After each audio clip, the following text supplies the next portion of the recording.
Yesterday you spoke about deities as tools. In my experience, all the tools I use, they enhance the function of one of my sense organs. I can't perceive anything outside of the five sense organs. So how can I utilize a tool like a deity, which supposedly enhances my perception on a dimension that I cannot even perceive right now? No, first enhance the existing perception. Wear spectacles, you'll see better, you know. Yes, just a small lens, an invisible lens, a contact lens if you wear, suddenly the world becomes clear, you know. That's all it takes. Now, you do not approach a deity in terms of, I want to access this, I want to access that. There are certain type of people who do that. That's not the way to go. The simple thing is, if the deity is properly consecrated, when I say properly, each one of them is consecrated normally for a specific purpose. Now we have a dhyana linga. It is for meditativeness.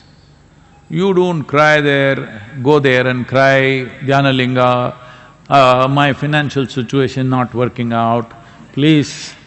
That guy just sits like this. Because he doesn't know what is financial situation, he doesn't care.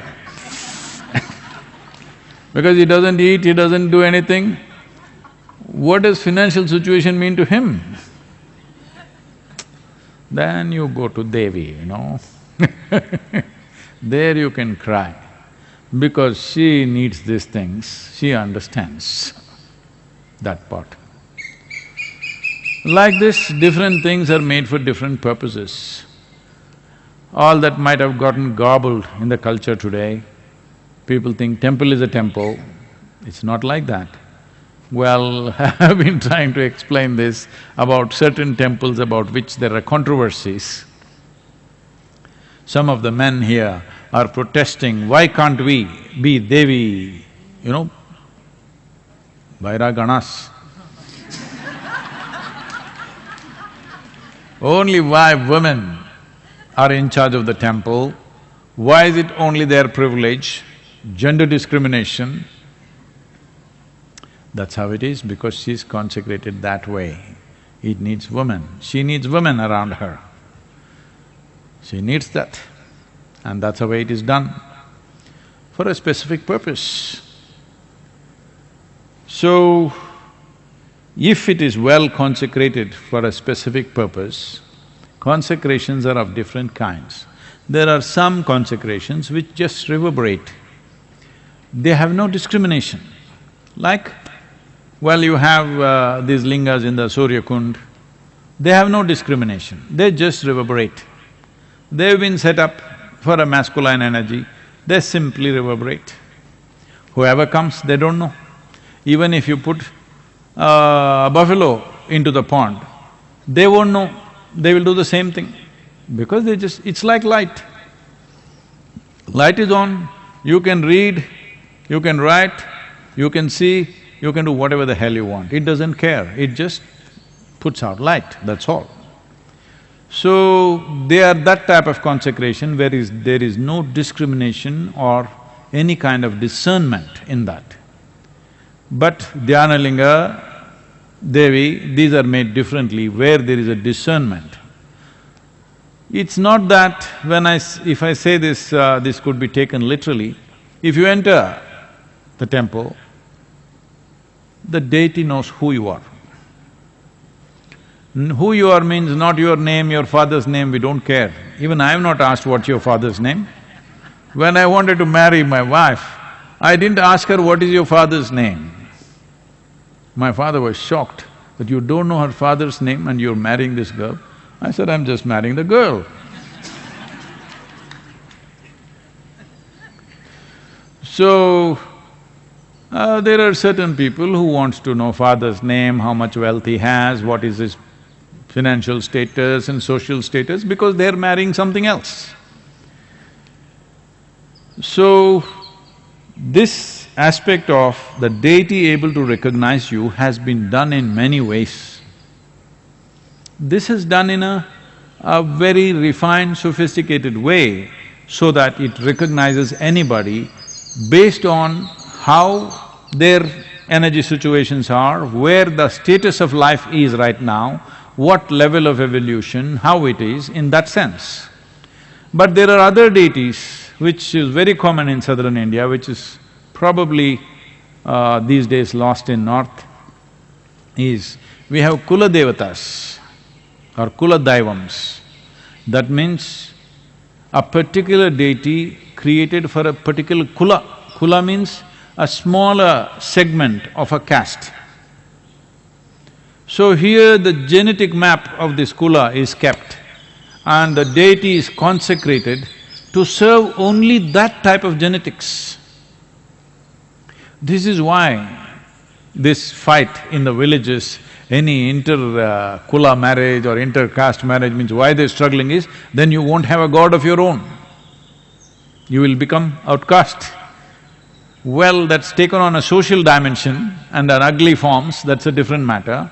But essentially it is coming from this fundamental understanding because you have created an energy form which takes care of this particular genetic information.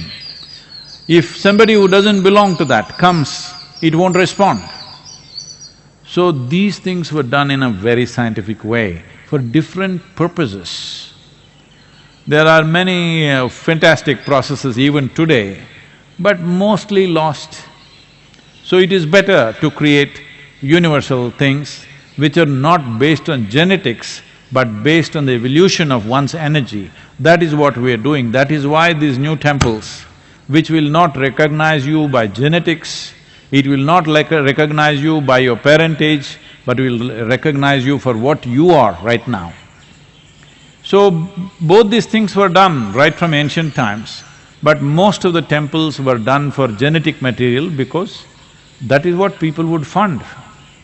They want a specific temple in their town for their clan, so that their well-being, they created those things. A few were created for everybody's well-being, so they were always named differently to make you understand a little bit. Here, let us say there is one Mariamman temple, it will have a prefix name of a particular Kula and then that. But let's say some other temple like let's say Kashi Vishwanath, it's Vishwanath. That means he is for the entire world. He is not recognizing you by your genetics. He is recognizing you by who you are right now in terms of your energy, in terms of your evolution, where you are right now. In that context, Dhyana Linga will not recognize your genetics, he doesn't care whether you came from your mother's womb or dropped from heaven, we don't care. Because we don't think coming out of your mother's womb and dropping from heaven, one is superior to the other. It doesn't matter how you came, how are you right now, that's all that matters. So, this is a different dimension of consecration. So when we talk about deities and about you enhancing your perception, you don't go there to enhance your perception. There is a process, what to do. You just do that process, you may get enhanced. Oh, so it is iffy, is it? It is not iffy, it depends on where you are, accordingly it'll enhance you. If you get enhanced for what you are not ready, you will go crazy, believe me, you lose your mind.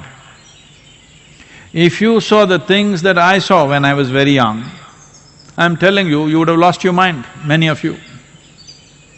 Because I saw all kinds of things and sat there like this. And even people around me thought I have some psychiatric issue because I sat seeing all kinds of impossible things. So if you develop a perception to see something which your mental framework and your energy framework is not ready for, you will be shattered. So you never go seeking a particular level of perception. You just go do the process. The deity is being created in such a way, it is of a higher intelligence than you. You allow it to work with you. You just do your sadhana as it is prescribed. This is the access, this is the code. Just make use of it, and how much access you find, let's see. Depends on who you are.